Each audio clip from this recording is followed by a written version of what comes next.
పళ్ళ మీద కనిపించే ప్రతి నల్లటి డాట్ కానీ మచ్చ కానీ క్యావిటీ కాదు. మీరు ప్రతి చిన్న నల్లటి డాట్కి ట్రీట్మెంట్ చేయించుకోవాల్సిన అవసరం లేదు.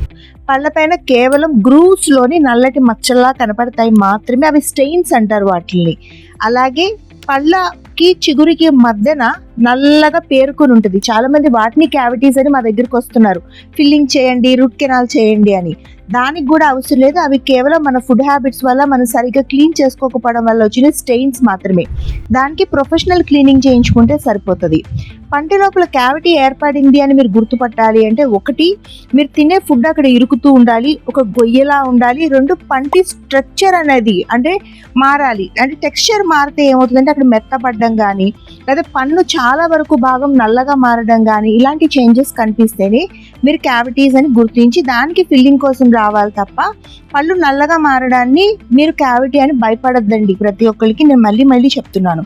రెండోది, ఒకవేళ క్యావిటీస్ ప్రివెంట్ చేయాలి అంటే, చిన్నపిల్లలు ఎక్కువ క్యావిటీస్ అవుతాయి కాబట్టి పిట్ అండ్ ఫిషర్ సీలెంట్స్ అని ఉంటాయి. అంటే ఈ గ్రూవ్స్ని చిన్న మెటీరియల్తో ఫిల్అప్ చేస్తారు. దీనివల్ల క్యావిటీస్ ఫర్దర్ రాకుండా మనం ప్రివెంట్ చేయొచ్చు.